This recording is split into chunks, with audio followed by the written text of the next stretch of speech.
Hello friends, எல்லோரும் எப்படி இருக்கீங்க? இன்றைக்கி என்ன சமையல் பார்க்கலாம். கடலைப்பருப்பு, உருளைக்கிழங்கு தேவையான அளவு எடுத்து வேக வச்சு வச்சுருக்கேன். கொஞ்சம் நல்லெண்ணெய் ஊற்றி கடுகு, சீரகம் பொரியட்டொன்று, ஒரு தக்காளி, ஒரு வெங்காயம், கருவேப்பிலை, 2 பச்சை மிளகா வதங்கட்டொன்று, பெருங்காயம், மஞ்சத்தூள், தேவையான அளவு உப்பு, சாம்பார் பொடி ஒரு 1/2 ஸ்பூன் சேர்த்துருக்கேன். உங்களுக்கு காரத்துக்கு ஏற்ற மாதிரி நீங்கள் சேர்த்துக்கோங்க. வேக வச்ச கடலைப்பருப்பு, உருளைக்கிழங்கு சேர்த்து கொஞ்சம் தண்ணி ஊற்றி கொஞ்சம் நல்லா கொதி வரட்டொன்று, தேங்காய் துருவல் சேர்த்துருக்கேன். இதில் அப்பளத்தை பொரித்து உடச்சி போட்டால் அப்பளம் கடலைப்பருப்பு கூட்டு சூப்பராக ரெடி ஆகிடும். ரொம்ப டேஸ்ட் நல்லாயிருக்கும்.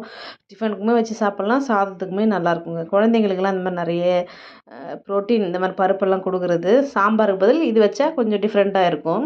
அந்த மாதிரி அப்பளம் பொரித்து போடும்போது இன்னுமே டேஸ்ட்டாக இருக்கும். இது சைட் டிஷ்லாம் எதுவுமே வேணாம், இந்த அப்பளத்தையே வச்சு சாப்பிட்டுக்கலாங்க. காலையில் அவல், நாட்டு சக்கரை, தேங்காய் போட்டு பழம் வச்சு சூப்பரான டிஃபன் ரெடி ஆகிடுச்சு. இன்றைக்கி எங்கள் வீட்டு சமையல் இது தான். ஸ்நாக்ஸுக்கு திராட்சை பழம் கொடுத்தேங்க. Okay, bye friends.